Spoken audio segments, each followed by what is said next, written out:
Hello and welcome back to another episode of Dealing in Design. I'm Jamie Neville Young. I am not in the workshop at the minute. I am in Queensland. I'm sunny, or not so sunny, North Brisbane. We're in somewhere called Beachmere.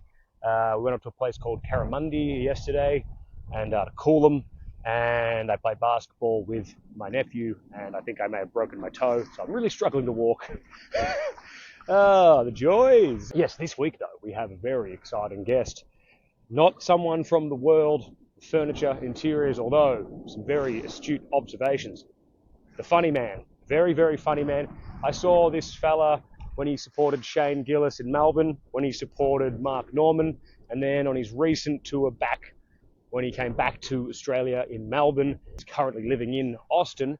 He is James Donald Forbes McCann. Check him out, JDF McCann at Instagram, and the hilarious podcast that he has called the James Donald Forbes McCann Catamaran Plan. Yes, this episode was one of my favorites. I was so stoked that he said yes. I listened to podcasts that he did. It was about modern interiors and the just drudgery of modern interior design, and I thought it was so hilarious. He had such great takes on sort of the state of where interiors are currently and buildings and architecture in Australia.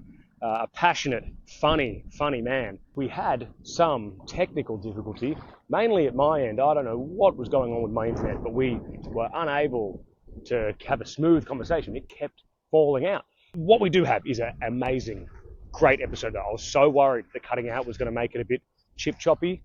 It's still great. It just ends abruptly.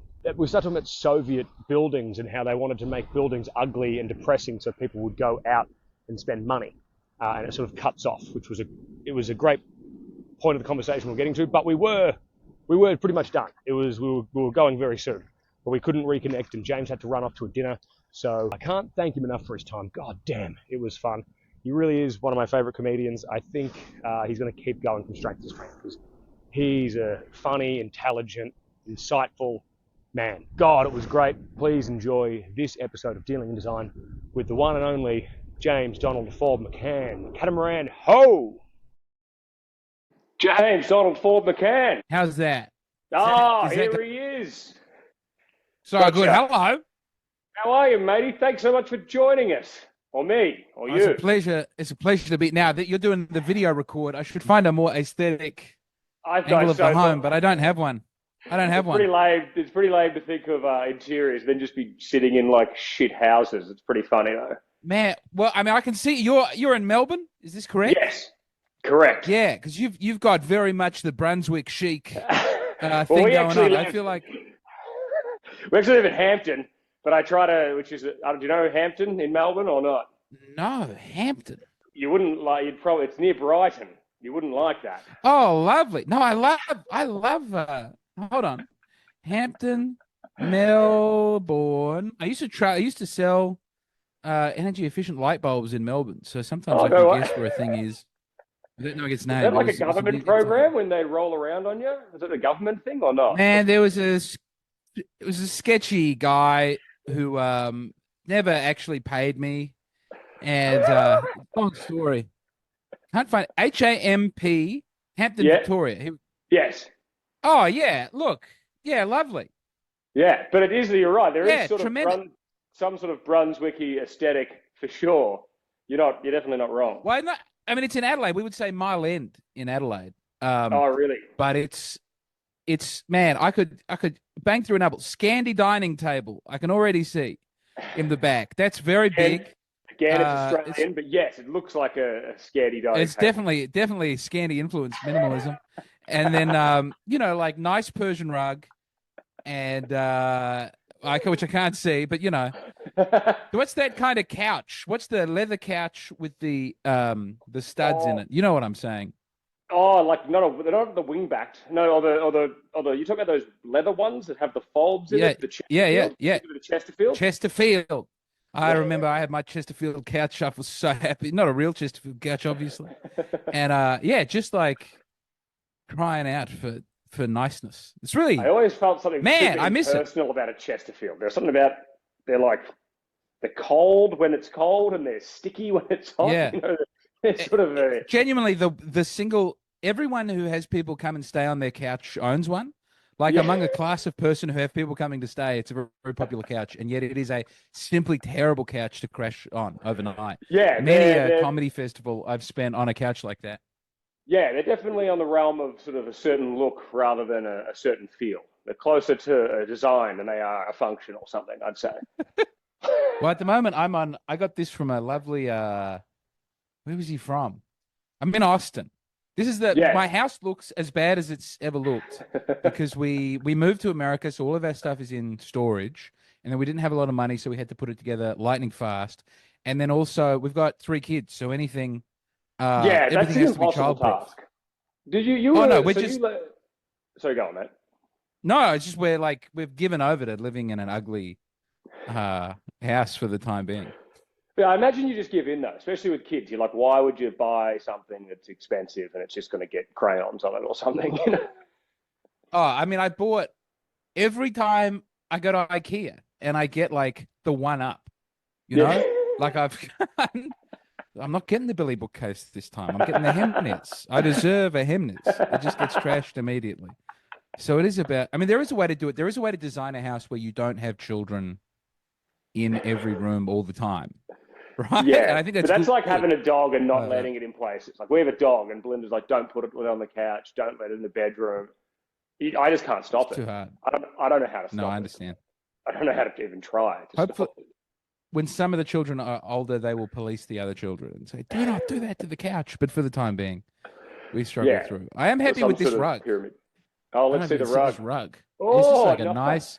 nice blue Persian rug that fun through line for this rug. If you ever watch the Matt and Shane Secret podcast, this is the rug. And then it was in a comedian called Shane Gillis's garage. Yes, yes, And I'm familiar with that was Shane. well, I managed to get the rug when I moved to Austin. It was in his garage. He didn't make the move from New York. Oh, that's hilarious. So when you moved, you were in Q at some point. You have an affinity for Q, and then you moved. I've never been asked about Q on a podcast before, and I can't tell you how happy that makes me. I adored Q. I I lived in heard you Melbourne a talking couple on of some times. podcast. You go on, yeah. Oh man, I go on about Q. So I was living just outside of. I couldn't even, man. I may have forgotten what it was called. I was living in an unfashionable suburb that hangs off of Yarraville the first time I moved there. Oh, Seddon. Yeah, Seddon. Seddon? Yeah, I was in Seddon. I was in Seddon. I was in Seddon. I think Seddon might have gotten a little better in the ensuing years, but we were in like a terrible Like townhouse seems unfair, but effectively it was like, it was like a long ugly brick, 8 houses for the poorest people in Sydney. And then I got out of there and I went back to Adelaide. And oh man, when I moved back to Melbourne, I moved to Kew, and we were there until the lockdowns, the second round of lockdowns. We just got in the Volvo Yes. and drove away and left all our stuff. I've never been happier than I was when I was in just about that time in Kew was unbelievably good. It's so nice. No one in Melbourne talks about Kew like it's a place worth Yeah, going. what is it about the Q? Because we have we restore decorative art, so I restore furniture. That's like my whole gig. But so we do a lot of work through in Q. You know what I mean? So there's a lot of people. Yeah. There's like a wealth belt around that area that like to get things restored. Oh, that is the yeah. You Sorry. go. Well, I was No, about to say, no, I should be careful, but it is like Don't be. there are some rich whites hanging on, but that Oh, is like yeah. everything after that is Chinese. Like immediately it goes that like Whitehorse Box Hill area is and that is like Q is one of the nice things about Q is it's a weird point where like young Chinese people and old white people come to. It's there and at the casino, and these are the very rare. There is like a Very rare. melting pot of those two Yeah. two people. It's Classical definitely old music wine. concerts. There's only a Most of- couple things. Yeah. I mean, most of our clients there, or generally, are old whites for sure. Yeah. That's Oh man, I could go on and on about what I love about Q. The What is it about Q? That's First of what I all- want to know, because I don't right. quite get it. There'd be a couple of things. For one, it's I think geographically it's lovely because it hits on not an intersection, we'll call that a junction. There's Q Junction with the post office in the middle, but it means that everything is a little bit closer because it's 3-dimensional. If you're in Brunswick, if you're, Sydney Road is 2D. You just got to walk up and down to where you're going. There's not a lot. There's, laneways and alleyways, but everything in Kew is built more like a city centre. It's on a hill. You get beautiful views of the hills from Kew. You don't get that anywhere else in inner Melbourne. Is like beautiful views. The public transport is usually fairly empty and speedy. There's no train station. But also everything is there. You want for nothing when you're in I Kew. like the idea of the junction being, on like just 4-dimensional. Junction is vital. It's one of the ugliest junctions. If you're on the road, don't you think it's big and sparse and scary? As a driver, it's dreadful. But it's also, there's like a degeneracy to a Richmond. God bless him, God help him. But one does feel when one drives up that, I guess one's driving north away from Richmond, and there's this terrible intersection with a Mercedes dealership, or at least there was at the time, and all these weirdly located hotels. As you do make that turn across the trams into the Kew Junction, it's like almost like coming into the Garden of Eden for me. I am so happy there. It comes out of sort of hell. It does. It comes from that horrible area, and it sort of cools off a little bit. But they're two areas of kind of bad for me. But No, I tell you, there's something about Kew. The library in Kew was great. I don't know how developed the rec center is. We had a baby. Here's my favorite geographic thing about Kew, and it was being there in the lockdown, is at Kew, as well as having an intersection. I could talk about Kew all day. I've never had this opportunity before on a podcast. Not only is there the road junction, you're also at a junction of two very large linear parks. So you have the Hawthorne Linear Park, and then you have the Yarra River Linear Park. Oh, yeah. And when basically the only thing you were allowed to do in Melbourne during lockdown was go for a walk. And it's very hard to police how long you were going for your walk for. You couldn't get to the end of beautiful walks. That just went all over. I mean, Ivanhoe, you could get to if you were having a big walk in that direction. You could get to the city, and it's as a bike riding area. I want for this very much now that I'm in America, and they don't have nice green. They just don't have the infrastructure. I know this is an interior, but to go the exterior for a moment, and coming from Adelaide, where it was like you have one of the best things about Adelaide is the linear park. It's just a huge green belt that you can just get on your bike and you can go for 3 hours. You get that in Kew. I lived in Camberwell during the lockdown. I lived above our workshop, and that sort of has that same path that connects all the way up to Kew. I don't know what the fuck it's called. It's magical. It is a great park. It is. But you like Kew, but I don't think you like Melbourne, do you? You have like a hatred of Melbourne. I would say, genuinely. The people in Melbourne, great. So many wonderful people in Melbourne.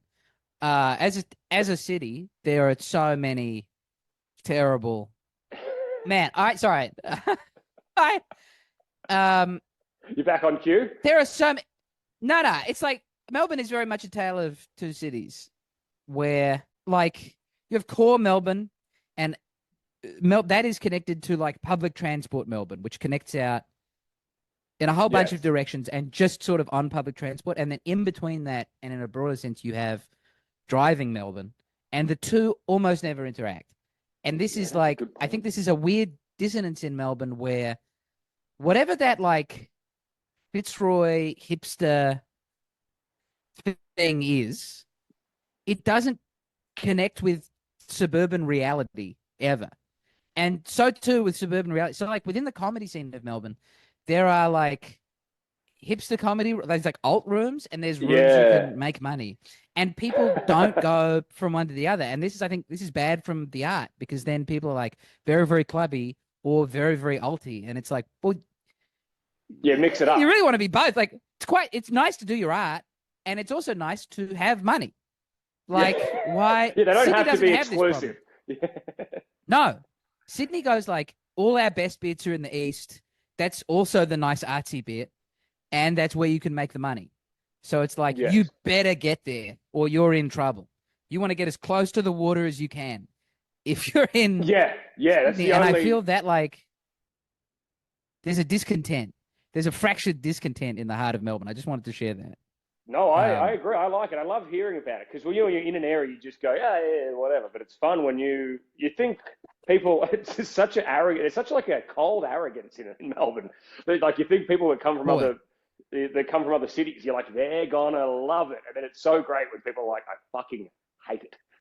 Like Well, it's also like it feels I don't want to say facade because that has yeah. like You're not going to insult me. Don't uh worry. It's okay. that's loaded. But like what people like the Melbourne that makes it into the advertisements is like feels like that's 15% of Melbourne. And overwhelmingly what Melbourne is like a commuter belt that goes on like bigger than almost any like geographically Melbourne is bigger than London, I think. Yeah, it's And massive. it's just like but those you know this I left a job because I had to write I was a copywriter at one point and I left it because they wanted me to write positive things about like new commuter towns that they were building Yeah. past the airport and it's like an hour to drive in. It's like this is a good place to live. I was like I can't morally do this and it's like they plop down a hospital and a Westfield Yeah. and they go that's it. That's your culture. Go That's for and it. that's all they do. Those developers or whatever out there, they'll just there's no shops, there's no junctions, there's nothing. There's no Q It's awful. junction. Like it's just they'll just put like the basic things you may need. There'll be like a public toilet and You can have and subsistence living. yeah, it's crazy. I know we had And a it's client like out in like you it can was get to what the was it? mega church. Yeah, as long as there's a mega church Yeah. somewhere.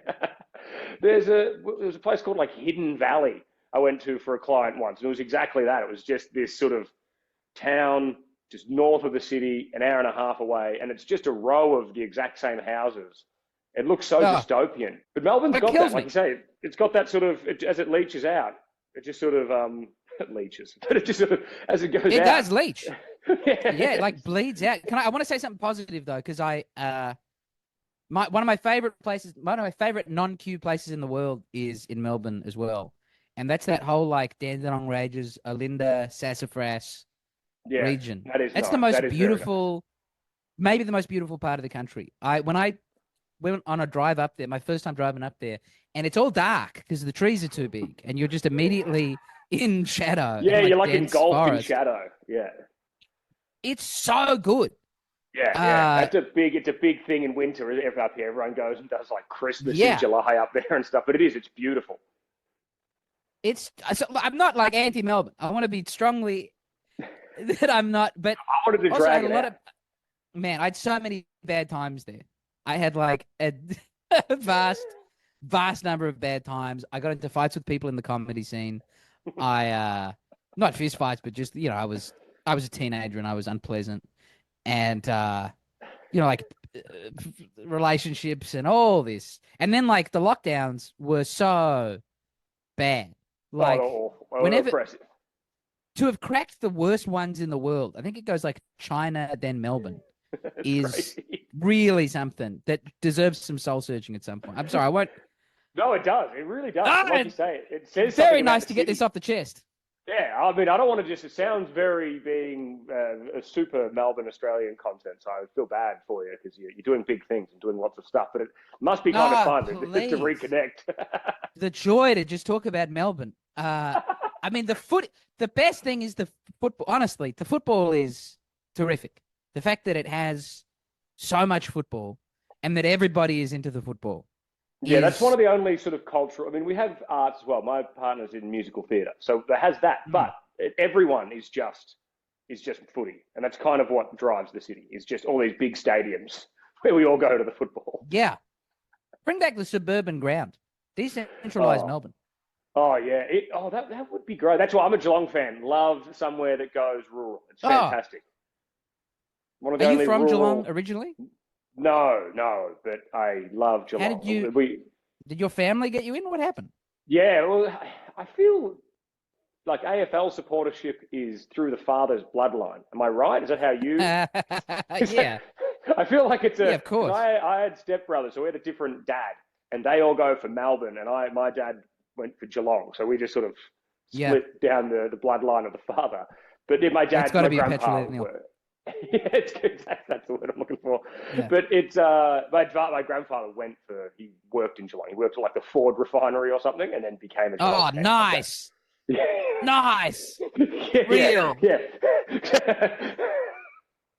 I love that. So, yeah. So, I mean, and I'm assuming Adelaide's just Adelaide. What else? There was no Port Adelaide back then. You just Adelaide. There. Well, there was. I mean, it but was not the AFL. Sandful. It was the Sandful for a long time, and we just refused to join. We joined after Sydney and after West Australia. We Yeah. had we were holding out, and we were like, we've got our own competition. Fuck them, I think was the South Australian vibe. And then it was a weird story because Port Adelaide, despite having been like a signatory to this, we will never join the VFL. We'll never give Melburnian supremacy a crack. The Port Adelaide folded, and we're like, nah, fuck it, we're going to have a team. And then the rest of the clubs got together and said, well, look, if they're going to do it, we're going to screw them, and we're going to get together without them and have a team, which is why it's the Crows, which is like a confected, made up, it doesn't have a history before the early 90s, and Port Adelaide. But And Port Adelaide have the like a Crows long exist. history, don't they? Port Adelaide have a big, longer, they have like a longer, huge history, and you guys were sort of constructed in a way. Is that right? Am I wrong? I think no. It's very true. We're very proud of that. We're very proud of being a soulless commercial team and having our board members chosen by the AFL. That's a big part of Adelaide Crows' identity. And whether or not, can you grow something beautiful and real out of, can you have a moss grow over the cold, sterile plastic shell of a club? And I think they're trying it everywhere. They're trying it everywhere. Gold, all of them. They're trying it's a One Direction situation, I believe, if you know the history of the band One Direction. Yeah. I mean, it worked. It worked for them. To some extent, it really means something to some people. But certainly, man, this is very football Melbourne-centric, but it's probably the Giants were blessed with a... No, fuck them. We're doing it. The Giants were... I can do this all day. We can get to the other stuff. You can cut this out if you like. The Giants were blessed with a great song. Oh, and that has done a great song, and Toby Green brutalizing people have given them a default culture that they were very lucky. They lucked out on those two things. Yeah, and that's really what a football club is violence and a great song. And then everything else follows. Like a charismatic pig leading you is pretty cool in Toby Green. Making him the captain is so fun. A guy that they invented rules and for he was him. spitting on people, he was kicking people, and they're like, I love captain. It. I love, outside of the Crows, my favorite player is Toby Green, for sure. Yeah, by far. There's something very Australian about him. You need that on a team, is the mongrel boy. Yeah, the Crows have been lacking that for some time. Yeah, you need a percentage of cunt in the team for sure. Oh, yeah, actually, Geelong. I mean, who have you had who's a dirty? It's been a while. It was Gary Ablett Senior off field for sure. Yes, but, yes. We had Matt Scarlett. If you remember Matt Scarlett back in the day, he was sort of seen as a prick. He was the full back. Yeah. Oh, we haven't had much. There's a very prim, proper, sort of not like both Hawkins and Patrick Dangerfield have high school bully in a 1950s American film look about them with their sort of like hair and big oily muscles. Reformed bully. They're they're the sort of the he's the good guy in the second season for sure. Yeah, that's exactly it. Yeah. A little boring. They are a little boring. It is hard to get behind. Oh man, I mean when Patrick Dangerfield left the Crows, we were as angry as anything. It made we were so angry. There's something so funny. Excuse me, I haven't. There's just something so funny about feeling something like that so deeply. It's hilarious. So deeply. I think it's only been cured when Isaac Rankin came back home. When Isaac Rankin came to Adelaide, it was like, we got one. We finally, no one's been coming back home. It was really... That must be part of the hatred. The jersey means something. It must be part of the hatred. The people leaving Adelaide for other places, whether it be it football, be it life. It must be that part of the discontent. I can't tell you what it meant to the town when Rory Sloane stayed, and his best footy was behind him by that point, and the body was really a bag of sand. I mean, no one has ever been injured more than Rory Sloane, but when Rory Sloane said, "I'm staying," and everyone thought he was going to leave. Everyone thought he was going to go to Collingwood, and his missus was going to get a job reading the weather, and Eddie was going to sort something out. But when Rory Sloane stayed, it was magical. And I've now joined this cavalcade of people leaving Adelaide, which everybody does. Everybody gets out. You try to do the 75% of my friends from Adelaide don't live there. Really, yeah, fix it by leave it sort of thing. I was going to go, leave, and achieve something, and then come back and make it great again. Sort of. Is that That's the plan? I still now. I go, okay, I'll come back. I'll fight my way home. I think a lot of people have this mentality. Sadly, then a lot of people did get to fight their way home, and now everyone who went to Sydney's come back and bought like all the houses, and now houses are. Adelaide should not be as expensive to live in as Melbourne. They're insane though. Even like shit parts of Melbourne, everywhere is crazy though. It's one of those. It makes no sense. Like you say, it's the middle of the city is super expensive in Australia, and then just goes out and it just becomes you're just buying land, really. I like that Melbourne has at least gone, we're going to be Tokyo and we're going to have a massive underground system. Like, I like that Dan Andrews used his absurd amount of centralized power to say, I'm building a subway because I can. And I don't care if this bankrupts the state. It's important.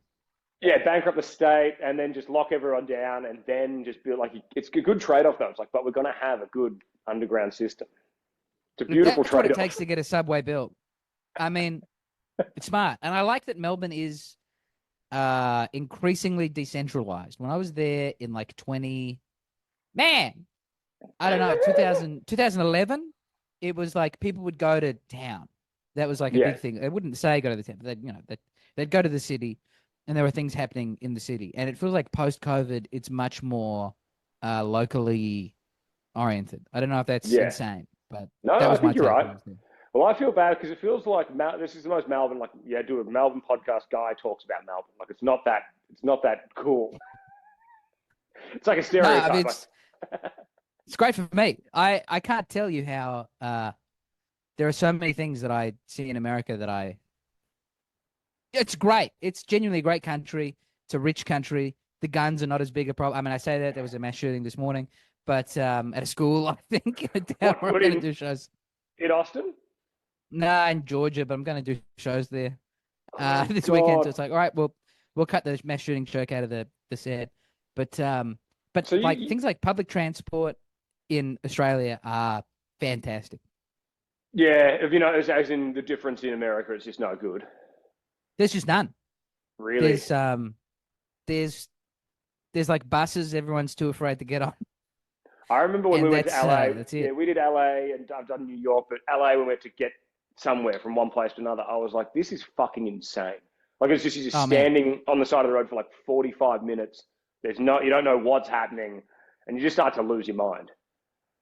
The first time I got to LA, I had like a 16-hour layover, so I was just like, all right, I've got my suitcase, I'm gonna go for a walk, and you can't. You actually can't. You can't go for a walk. I managed to I got to Inglewood, which was I could have remembered some rap songs about what Inglewood is about, but I did. It was just like the closest thing to the airport, and I went there and was the only white man in Inglewood and had a great time. But it's like, it's bizarre. New York does have a transit system, which is very nice, but it's the only one in America that I know of. Yeah, it's a little. That's a bit of. Yes. We got to get onto what you want to talk about. I'm sorry, mate. Lead it into design. I'll let you take over. No, you're the guy. I was like, how am I going to steer this ship? It's going to clearly descend into football. No, be strong. I believe in you. Okay, I'm with you. So we were talking about one thing I want to talk about, but I feel like we have touched on, is how there's no new towns, how everything's just city centric and it moves out. Right. I want to know, is it different in America? Like, are there a bunch of proliferated little towns and like all have different cultures and stuff like that? In Australia, just does not have that. Is that something? Yeah, we don't. I don't know why we don't have it. But Bendigo and Ballarat are real places. You can live in Bendigo and Ballarat. Gee, there'd be a couple more outside the major That's what you think. cities. You think there'd be a bunch of little towns where people would go, but it hasn't happened. And now it seems like it's just build up in one place. What it's also where the part of it is what the generation is of people coming in. So if you have like a large immigrant population, which we're very proud to have in Australia, and now as an immigrant, I have some lived experience. It's like you just want to like. Yeah. That's part of the reason you want immigrants to come to the country, because that's the guy who's going to start a fish and chip shop and work 15-hour days and take no salary because he's building something. And you want to get in and you want to like be part of the culture straight away.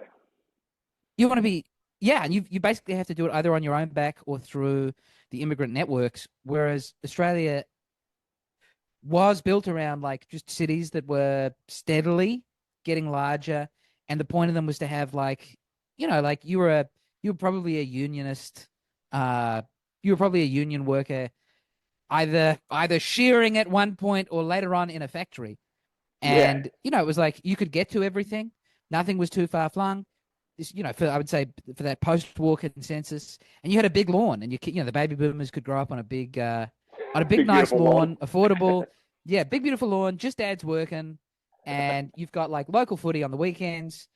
And like that is, I think, still the conception that Australia has. No, we're going to get back to, I just wanted to, all right. So overall, I think the point I was trying to make, and cut this in wherever you like. You're good. But like America had a long time to grow organically with small towns getting bigger nearby in terms of when their growth was happening. And we haven't had that. And it's like, it's people basically coming into the cities because that's the only place you can make a living if you're new to Australia. That's it. You're not going to be able to go to, unless you're working in a mine somewhere. And even then, if you're working in a mine, you're not living at the mine. You're a fly out guy. So like we've ripped out. There's no reason to go and live in a small town. Like even if it's cheaper, the work's just not there. And hopefully that like pivots. Here's my fantasy: is that with the internet, everyone can just like live in a small town. Yeah, we just go live anywhere. I know it's hard. I think it's also just the amount of regulations. We're like safety to death. Like you can't go and build anything. Like there's so many. You can't build your own home. No. You used and to back in the be able day, to go and knock up a house. Yeah, there's a place here called Beaumaris. I don't know if you know Beaumaris is in Melbourne. More Melbourne content, but there's a company called Beaumaris Modern, and like through like the 1950s and the 1960s, people just started building modern homes by themselves, and they'd hire their own architects, and the family would build houses. And now there's all these places that are kind of getting pulled down. They're trying to like protect them, but they're only from like the 1950s or 1960s. So there's no real heritage overlay on a place like that. Sure. And so all these places get knocked down, but there are all these amazing properties that are like weird and interesting and built by, families that were just designed, although just not designed well, but a lot of them are fucking unreal. But that's back in the day where you could just go and, Beaumaris is like 30 minutes out of the city. Back then that was fucking ages away. So it was kind of like a beach, it was like a beach getaway down the road. Getaway from the big smoke. I grew up in one of these style of houses. I grew up in Adelaide. It was a 1950s strange white brick modern house, very open. It was designed by a Hungarian Jewish guy who'd fled the Holocaust, Mr. Sarg. And there were like real problems with that house. Like no sound insulation. You could hit one end of the house to the other. You could hear everything all the time. Everyone saying anything, walking around. But like genuinely, like as I get older, I go, oh, that was very strange that we had a living room of that size. Yeah, just 100 weird things about just a house that he wanted to build and design. It's great. You can't knock it. You have to spend hundreds of thousands of dollars having a house built for you in a very certain ugly way. And so as a result, to like minimize risk, we just get nonsense prefab, cladding, black brick. And the amount of constraints applied ends up just harboring a tiny amount of the only product it can produce is this narrow fielded thing, because there's so many constraints on. You can't go this high, you can't go that far, you can't do this, you can't use that material, you can't use, so you end up just being like molded into this boxy shape of crap. Yeah. And also it's something that is non-labor intensive is a big part of it, because we don't have a huge unregulated labor force the way that they definitely do in America. I was gonna say the US Like have when that we're sort of or it sounds bad, but underclass, or like they use like sort nah, of man, it's a massive underclass. Yeah. They've got so their Bunnings is called Home Depot. This was one of the weirdest things about America. That like everyone knows about, and I didn't find its way into media that I had watched. But you go to their version of a Bunnings, in the morning, and there's 300 Mexican guys in the car park, just like looking for work for the day that you can pay in Oh, cash. And so if you have a wow. building project, you have your like whatever your union work, and then when you actually need things done quickly, you just like nip down to the Home Depot car park and get some Oh, that's hombres in the van, and you go and build the that's house. It's very strange. I've that never is seen so anything like strange. it. So you could go down to get like timber or go get some glue or something, and this guy's like, "Hey, do you need a hand?" Yeah, you just go like, who knows how to build a shed? And someone will go, hey, yes. And you go, right, get it, go get what we need, get in. How much do I pay you? Will anyone do it for less? It's Oh, and that's like an it's auctioning to very the bottom situation. Oh man, that's crazy. it's like on the waterfront. Have you seen on the waterfront? It's No. that. It's Oh like man. all these guys who want work for the day, and a lot of them aren't going to get it. And they're also dressed very patriotically. Like there's a lot of guys in America t-shirts and cowboy hats to be like, I'm You not want like me? these other Mexican Yeah. guys. I love America. Uh, it's really Uh, strange. Whereas we have a large number of people coming to Australia. A lot of them are Chinese millionaires who are not yes. throwing up houses. But I understand that that's a big argy-bargy in Australia at the moment. It's like we need more people to join the construction force, but then everyone who comes to build brings is that actually like lessening? Is that easing the pressure or making it worse? And then for another dimension, like only 30%, something like 30% of people are renters in Australia. Most people are still owner occupiers, even though they may own several houses. So what is the uh, like other than it's the right thing to do? What is the like? It's probably quite nice if your $200,000 house or your $36,000 house is now worth $1.5 million, and you're going on holiday twice a year. And I imagine that's great. That would be nice. Yeah, it would be nice. There's a huge amount of the population that would just want prices to perpetually go up. Like you say, those owners who have that place would just non-stop want prices to just go up forever. Well, I mean, they're not even mortgaged; they're grandfathered Yeah, in. yeah, I mean, yeah. the downside is at some point people start killing each other in the street. Like just historically, when you have a lordly class, a feudal system, when you have a feudal system, and you aren't taking care of the peasants, that can become unstable. But it's very But I sad. feel I feel people are sort of That's where we're neutered a little going. bit. Like everyone's just sort of, especially Australian people, they're just happy with a X amount. They're happy with just a drip feed of Oh, something. we So have if no they protest.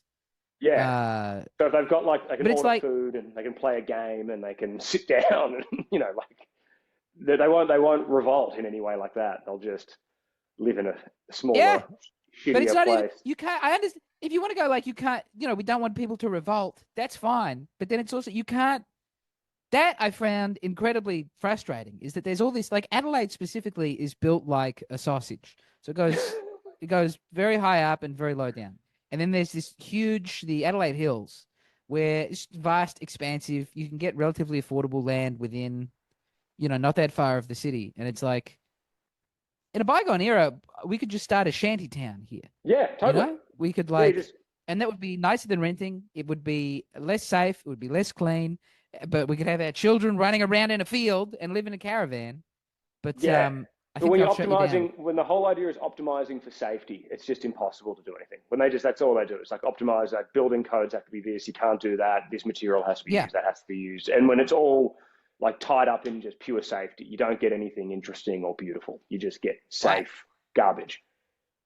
I respect the urgency people in those roles feel to not have slums. Like we've had slums. Yeah. We had inner city slums, but Yes. like genuinely, when you see the pictures of the inner city slums of Melbourne that they knocked down and they built, like they do look like better, happier places to live than the houses we're building now. Yeah, the And ones to you the haven't extent been that like, copywriting for. well, yeah, but those like the houses that were in those slum neighborhoods that are built like slum houses are worth way more than the new things that are being built. Like beauty is a human need, and we've regulated it out of the economy. It's No, nuts. and I think I people don't. people I don't go know. for new. Sorry. Everyone thinks new is good. That's one of the things like everyone wants. Where old is just seen as bad these days, and new is just seen as better, just because it's new, not because it's beautiful or interesting or detailed or anything like that. People I mean, just there go is like new. people. I think people are revolted by the new houses as well. Like Yeah. people who move into them go, oh no, you got your colorbond fence and your sandstone pavers, and like whatever, 15,000 things that are all the same and all, like, yeah, right up to the sides of the property, right up to the front. And people who are buying those as like first homes. First of all, this thing of a first home is repulsive, Yeah. like a starter home. Yes, That it's just like you just want a piece of property. Like you should just have your fucking home, and that's it. Like if what you're doing eventually is you're flooding the market with terrible homes that people don't want to live in. That's a perfect we euphemism, though. It's a perfect euphemism for like shit, garbage home is just first. You won't have to live here for very long. Don't worry about it. Yeah. Like this is a stepping stone. You can just live in this for now. Don't worry. You're gonna turn this into an Airbnb, or you're gonna have like a poor family live here, and you're gonna get to take rent off them. Which is why renting, landlordism is immoral. Because it's always the system, right? This is a system that people can buy into that's an issue. I'm sorry to go on and on about it. But good. like, it is wrong. Renting is bad. It's bad to be a renter. You can't, part of being on God's green, beautiful earth is being a custodian of that and being able to do something with it and being able to like tear down a wall or paint something or have some pride, like the pride people have in a home that they own is so beautiful. And when you look at how can you take pride in a place that you're renting where they can kick you out at any point? You don't want to get too attached. It's like someone who's in a traumatic relationship. This can't ever really be my home. It is really hard. And we have the keys to fix it. I'd love to. I'm not going to. So I'll just like cigarette butt in the front yard because that's easier. We have like so many exciting, so much empty office space. We have so many people who'd like to live in the city. We have so many like retirees and like, I don't know, your hip groovy, go out, bohemian class people who would love to live in a 2 or 1 bedroom or studio city apartment. Sure. They don't have children. They don't have lots of pets. They just want to be able to go out and do things. And we have empty offices that are not that difficult to convert if you don't have the regulation. Like maybe you need to be a certain distance from a window, or you need to put some different pipes in so that there's more fucking whatever showers. We could do it. Everyone would make money except the concentrated class of people who want housing to stay expensive. I mean, they did that kind of thing in New York, didn't they? New York, they had like a bunch of buildings that were just completely fucked, and they just gave it to people that lived there, and then people just sort of started doing stuff, and now they're like have a huge building in the middle of this. Yeah, exactly. They're the most exciting places to go. That's where everyone wants to go to Tribeca. Everyone wants to go to Soho. Yeah. It's like we could do that. Adelaide could do that. Anyone could do it. I know, the main thing I wanted to get, and I want to let you go because I feel terrible keeping you for this long. But honestly, you end it when you need to, but I'll stay forever. I literally don't have anything to do until 7 o'clock. Oh, dude, don't say that to me. We're good to go. Hit me. I listened to your pod. I want to get the name of the podcast. What was it? The Unbearable Drabness of Modern Interior Design. I listened to that pod. Yes. Hilarious name for a pod as well. Got my attention straight away. But your friends Casey, they had an idea that color and detail leave the home, and people don't buy things colorful when the markets retract. Was that her idea? Yeah. And then your idea was funny. Yes. It's kind of conspiratorial against the baby boomers. It was too conspiratorial. But yeah, so her theory was that when things get expensive, people start to just narrow the field of vision of what they buy. She had an interesting. Hers is definitely right. So I can see that she's probably correct. Is that when there's less money and there's less opportunity, like when the economy is basically contracting, people want to buy monochrome things because they all go with each other. You can have things in a grayscale, and you're not hit with the same problems in interior design that you would be if you're trying to match red. Red being a very specific, if you have a orange-based red or a purple-based red, just to take the lipstick example, things clash and are very strange. But then in monochrome, you then get like more options in the style of that thing, and that people are very precious about color matching. So like in the late 90s, right up until I would say 2001, if you look at Zoolander, people and like films around that time, Ocean's 11, the amount of color in interior design then is enormous. Yeah. It's like huge amounts of color, and things really do stylistically and color-wise go with one another. But because we have less money now and people can afford less stuff, as a person making product, you are shrinking the size of your consumer base if you have a color instead of monochrome. My take, for what it's worth, two theory, and one is there's this great. You probably know him. He's got red hair. He sits in his car and he complains about modern houses on Instagram. James you know who I'm talking about? James House Studio. We had him on the podcast. Yeah. He's an Adelaide fella. I love it. He came to one of my shows. I met him for the first time. He's a wonderful guy. I wanted to interview him, and I was only in Adelaide for a month, so I couldn't do it. But I'm trying to organize it online. Oh, he'll do it. He's an absolute definitely. He's also quite conspiratorial, I think, in a nice way. He seems to go like they want this ugly, so you'll go out and become a consumer. And I think there might be something in that as well. Like I believe it. Like obviously that is happening. Whether or not that there's an intentional decision to make that happen, that's a system that's working. Is that we make your home very ugly, so you'll go out and spend money and buy like a rainbow-colored products or whatever. It's actually like, a very chip good packets point. with different colors, vapes. It's a very good point because people don't think that like inside of their home matters that much, but then they'll go and spend money at a restaurant because it looks cool. Yeah. You know, like they want to make the house cool, but they'll go out and spend a shitload of money to be like, yeah, it's got this vibe and it's low lighting and it's, whatever. Yeah. And also, I think your appetite for that increases if you're in an ugly space all day. Yeah. Like if you're in a beautiful home, you don't feel that same need to like go out and do something, just like see something interesting. And I think, the fact that homes got uglier and Broadsheet magazine took off at the same time is, I don't think, unrelated to one another. Yeah, there's whatever a massive that cafe culture. Yeah, that's very true. That's amazing. That's funny. And this to take it a step historically is this was a decision on the behalf of Soviet designers. So when the Soviets were building big apartment blocks in Moscow, the point of them was to be like the stated point of it is that we want a community.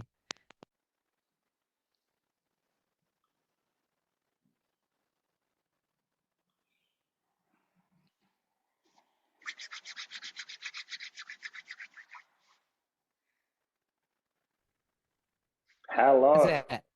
Oh, mate, third time. Let's How are we looking? go. I think we're doing well. I was saying my internet's Beautiful. unstable. Now you had a theory. You were going to tell me your theory. Yes. So my theory isn't so much that it's like a financial choice, because people with lots of money also do their houses in like monochrome, and people that buy new homes, it's oftentimes the first time they're thinking of doing anything with a house. Most of the times I've never had to do it, and most of them haven't developed any taste over any time, and most of the time they only buy new things, like they would buy new clothing and new whatever. And so generally people just want to boil down the choice, and they're afraid to go outside of the norm. So most of the time it just goes, you look through the magazines, you go, that one's, or Instagram, you go, that one's achievable. It's gray, it's black, and then I do green somewhere or gold, and I don't have to make any choices. I can't be held responsible for my taste being shit. It's so sort of not offensive. It's so dialed back that you can't be held responsible for trying to take a shot at it being, oh, fuck, that's weird, but at least you like that. Or that has a story, so it's in your house. That's cool. You've traveled somewhere, you've picked that up. Now it's on the wall, and you go, I like that. That's an outward expression of me. Now it's like an external expression on the house, if you know what I mean. Very much, and I would couple with that, like that kind of insecurity in having taste to an insecurity in place, like how long you're going to live in a place for, how invested you should be there. I've had the privilege of going into some very rich people's homes, which I hadn't had before, and there is the real difference between someone with like new money who's getting a home and old money is maybe a sense that like, yeah, not wanting to be pretentious is part of it. And then also Yes. going, well, I feel insecure in terms of I may not live here for very long, or I don't know how my circumstances are going to change. And so, uh, yeah, like a home was, and this is really, I feel this very keenly because I have children and I want them to be able to grow up in a home. And at the moment, Yeah. they've moved house I think the longest my daughter's 5, and the longest she's ever stayed in one place would be just under 2 years. Yeah. We just, sometimes it's 3 months, sometimes it's 6 months, sometimes it's been a year, sometimes it's a couple of days, and because there is like we're in a really unstable economy, and like the way you work is unstable. So it's like where to find the time to put the effort in to make um, something that feels like a home that you're going to be in for a long time. And this, like families breaking up, happens like way more. Um, Yeah.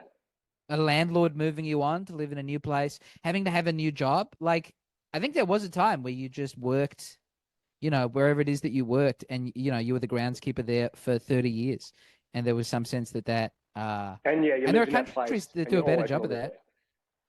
there. You live Yeah, yeah. there, and there's a community there, and like the changing global landscape doesn't affect it as much. I know the French are much more like bought into that, where wherever they do a round of firings for the civil service, people just kill themselves or riot. Well, also places Because like Europe there's a though, they stronger like sense of, they don't expect to own a home as well a lot of the time. They just like rent forever. A lot of those yeah, folk, but and then that's they also just that's coupled with way better rental. I mean, in a sense, we're all renting. Like you totally. don't get control of that house after you die. Yeah. And God controls everything.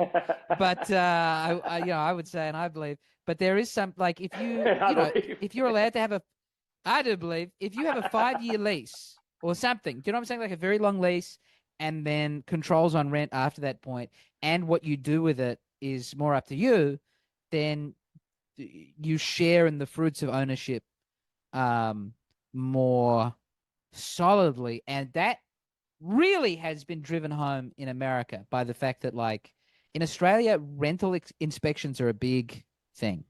Yeah. Like your landlord is going to come and see how you live every 3 months, Yeah, three to which is 6 months. crazy, isn't it? It's this doesn't exist in America as far as I'm aware. You're renting the house, and they'll see you when you're ready to leave. That's it. Wow. That's the end of, and it's liberating. It's not like we live in squalor, but I know that I mean, I'm not as uptight about it, but my wife gets very upset with the fact that like someone is coming to judge your home and see if you're worthy of continuing to live in your home. So, if that's how Oh, you're it's always something feeling, nasty like about it. Yeah. you're being disciplined, it's very cruel. And I think like, if Australia is not going to go in the direction of, I mean, all of this is like insecurity and being, just being like slowly pushed out of your own community, not as like, like the way that like white supremacists would talk about it, like everybody who doesn't have heaps of money, whether they're a foreigner coming to the country who at one point would have been given like a real road to being like, look, we've built this new, we have all these English migrants. We've built Elizabeth on the outskirts of Adelaide. Now that one happened to not work very well, but it's like, oh, like fucking, we're getting hundreds of thousands of wogs coming off the boat Yeah. after World War II.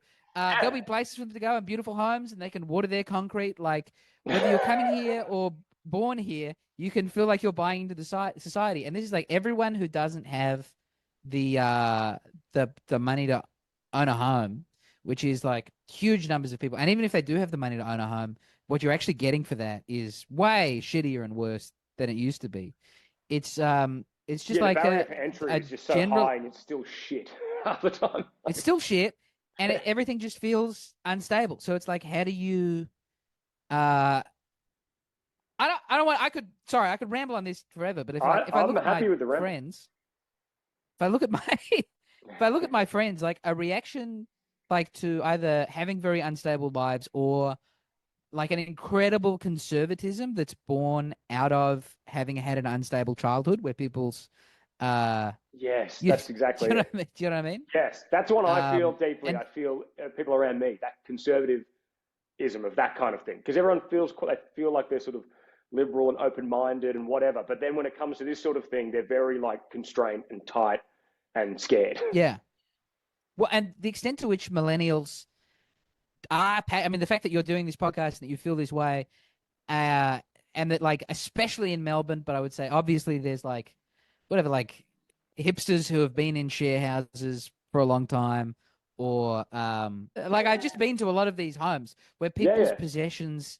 have a lot more like, I wouldn't say they like worship their possessions, but the possessions live more largely because they don't have a home. It's like that yeah. chair That's yeah, is like disproportionately important to a person, despite how a chair should make them share. feel. It should be nice to have Yeah, a chair, yeah, yeah, yeah. but it like the chair really occupies a bit because the possessions that are following them from unstable apartment to apartment or share house to share house become their home, and so That's a great point, like compared to the baby boomers, yeah, especially people that don't want to like they can't afford to buy a place, or then they maybe don't feel safe enough to have kids.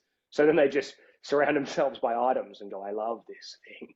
It's oh, been with me I've got to forever." have the cast iron pot has to be treated with such respect, or like the really fancy kitchen knives, or Yeah, the excellent toaster, or the like. It would never quite gets up the fridge. Fridge would be too expensive and yeah. opulent, but everything pre-fridge you can really be very passionate about.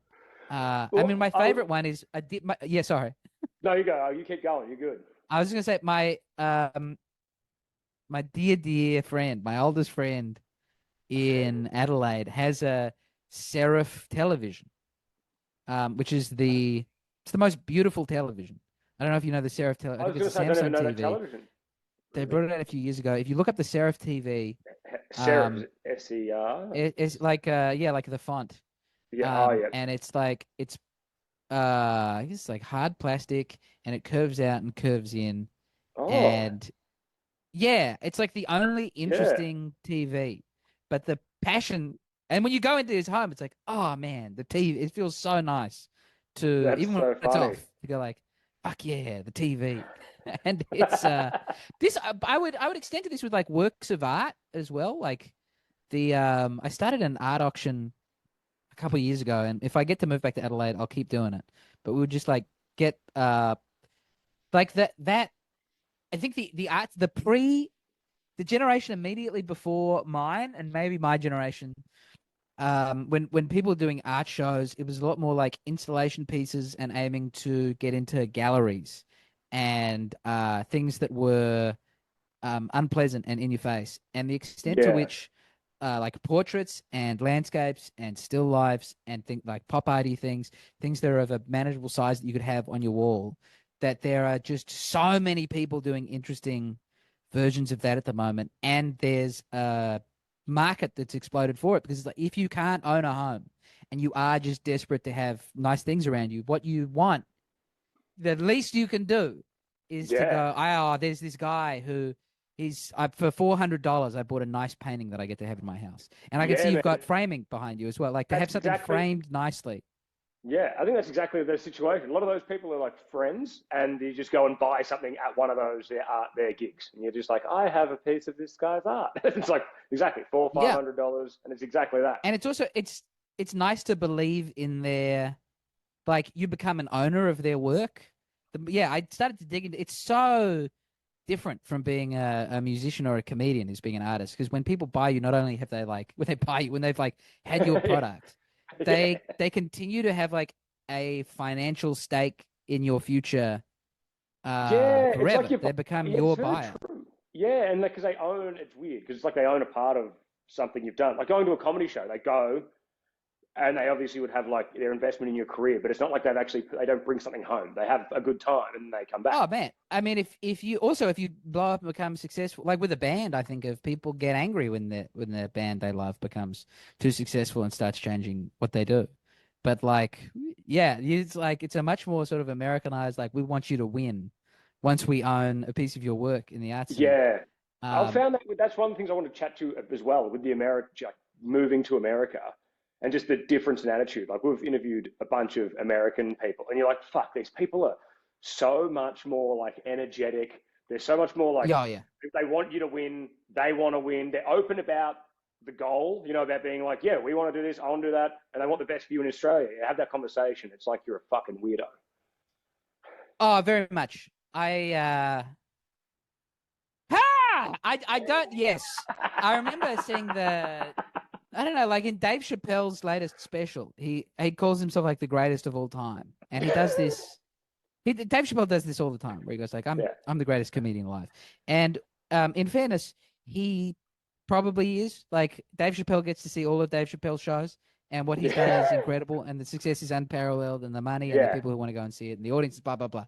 But no matter what level you're at in Australia, the second you said I'm the greatest at this thing, they'd fucking take it away from you. 100%. Just out of spite. 100%. And also, like, sorry to tie this in with this breakdancing lady, because I just watched some of her interview on the project. Yeah, Ray something. What is it? Yeah, Rachel Ray Gunn. She's really making herself into a victim. Like, they've treated me so badly.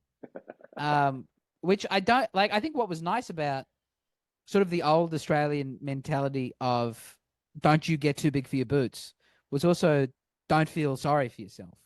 Like a very strong through line in Australia of don't you dare make yourself out to be a victim. Just like you shrug that off and keep moving. Don't be a big Suki Lala. You went to the Olympics. There you go. Yeah. So you've gone to the Olympics. You take some heat. Shut up and move on. I mean, she also has a career. Like, if she's like, people are being devastating and very cruel to me. And no doubt they are. And no doubt that's rough. But also, with the amount of name recognition you have now, you could be in the Usher music video and get $100,000 or something. Like, everybody's going to be pushing for you. It comes with You're the most famous dancer since, I don't know, some Russian Bolshoi lady. Yeah, you don't see the hot tour girl complaining. She's American. She starts to capitalize on it. She moves forward. Move forward. If Reagan, first of all, American breakdancing would never allow that to make it through the next stage. But it's like, like the Cash Me Outside girl. Yeah. Bad baby. Very quickly from people have said she's the worst little girl in America to a rap career and an OnlyFans. Push on. Open the door. Move forward. Yeah, there's definitely opportunity there. Yeah, that's fucking hilarious. Man. I've got this theory about the difference in the Australian temperament and why we're so like I don't know which of these things come first, but my current bit that I open with on stage is like driving in America is the speed limit is just to let you know what the pussies will be doing today, and everyone else is feeling out the vibe. And it's really like they don't have speed cameras. Speed cameras are unconstitutional in the state of Texas, and several other states have deemed.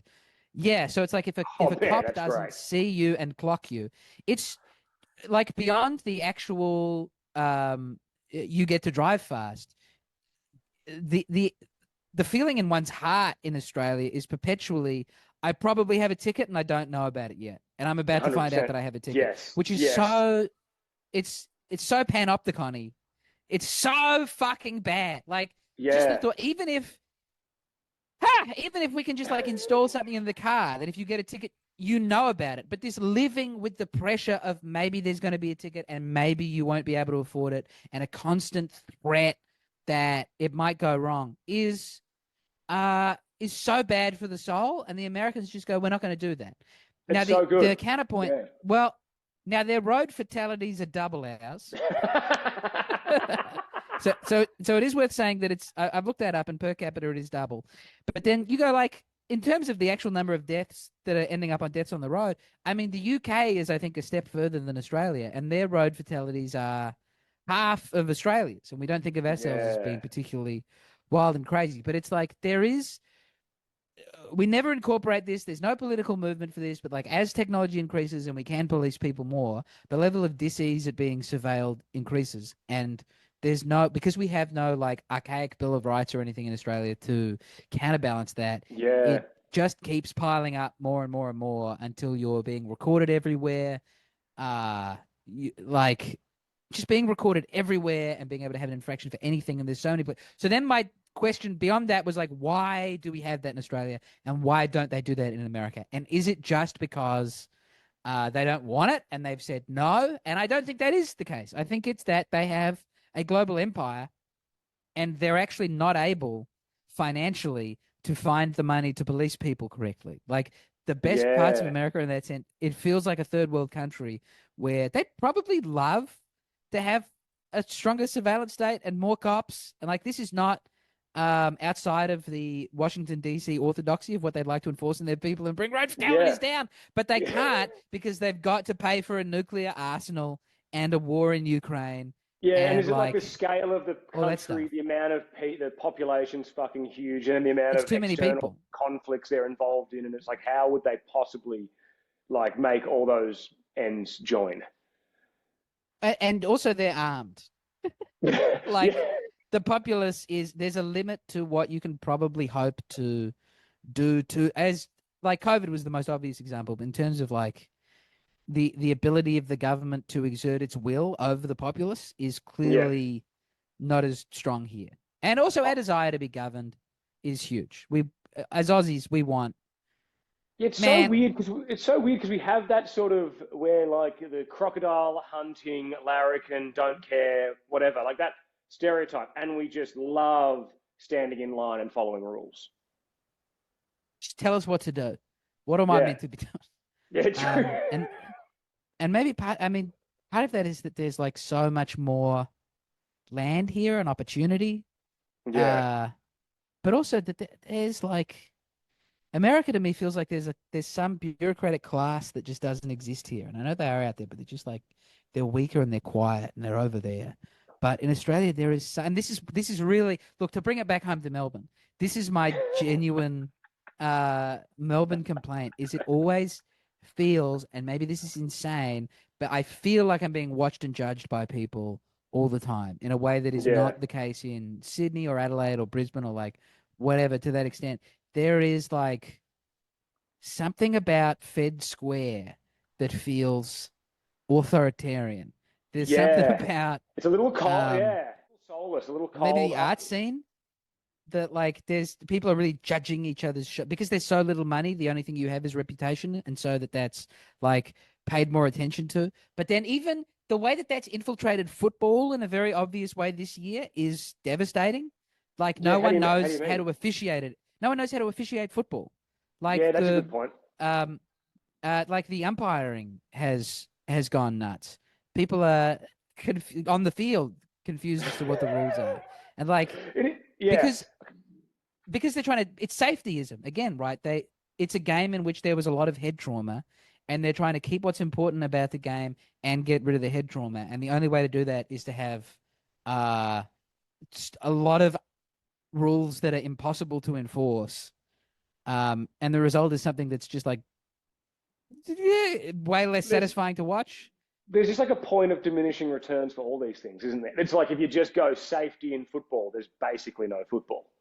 Like it doesn't it won't feel the same. And like you take a year off watching footy, you go back to it, and you're like, what the fuck am I watching? Like it's just everyone's dad. It's rapidly accelerated to like you used to hit that point in your 50s. You're like, fuck, back in my day it wasn't like this. But now it's like 22-year-olds going, what has happened to the game? Yeah, and then all of a sudden they're like, he's had a concussion, so he's out for 2 weeks or something. And I'm like, but he was never knocked out.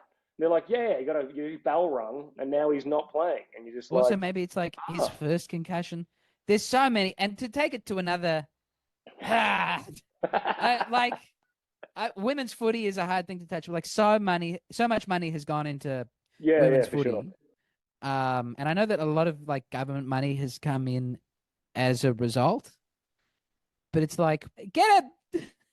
As a Crows fan and being denied finals last year, I don't want to go on and on about it, but it was a big thing. Go on and on. It's like they don't want to. What they're willing to spend money on. You know, there's a finite amount of money, but they're not happy to spend the money on like they're happy to spend the money on women's football and paying people more, and that's okay, wonderful for the ladies playing women's football and advertising women's football and changing the app and hiring journalists who work for the AFL to propagate it and like whatever. But like we can't get we can't get the game that people are actually interested in to function. Yeah. Like, can we spend some of the money getting that to work before expanding it and desperately trying to get women interested in the main thing actually working, like get the main product actually operating. Get the product operating before you open up to a new gender territory. That's all I'm, we're pouring all this money into trying to get the Gold Coast to give a shit about football. That's an uphill battle. I just think they should actually just stop that. It's just an uphill battle. I mean, they keep thinking that the Gold Coast is excuse me. I gotta get off of football because it upsets me so much. But I thought there might be something about like safety-ism is the underlying problem with a lot of the things I think that we've spoken about. Whether it's I think. I genuinely think that's it. Yeah, but there's no it's whenever there's something that there can be no pushback against. Like there's a death is so terrible. Yeah. That we go literally anything is worth not having that. It's so frustrating though. Oh yeah. Because it's just like, there's got to be. You can't argue this point because it's like, yeah, but like if you want less road safety cameras, more people will die, and you just more people will die. You're like, yeah, but you could say that about leaving the fucking house. It's like, well, maybe if everyone was wearing a helmet while they drove, that would also, like, we can have a silly example, but this is like on COVID, we obviously went, I won't say too far because that'll upset people, but we went further than anybody else in a free country went. Just like taking for granted that the Chinese government is not responsible to their voters. Yeah, there's no country in the world that wins. And when you're doing more than anybody, that's at very least that's something that should be commented on and questioned. I think the Aussies got. And in my opinion, shut down. Yeah, I think we got scared. I remember when it happened because I have a business, and I remember being like a brick and mortar business. So I remember being like, "Oh, cool! You just want you live in an island." So initially, you're like, "Great, we'll just lock down for a period of time. We'll have an island utopia, and we won't have to." Yeah, no one can come in. No one's allowed in. Yeah, and you're like, "Great, no." Sounds a little Trump. We're Japan in the 17. No, we're Japan in the 1700s. We're like that period where no one was allowed to go to Japan. Let's just have a bit of that, and maybe something interesting will happen culturally. And that's the end of the podcast. I'm sorry for the abrupt ending. I hope you enjoyed it. I had the time of my life. Thank you so much. Look forward to next week. Cheers. Bye.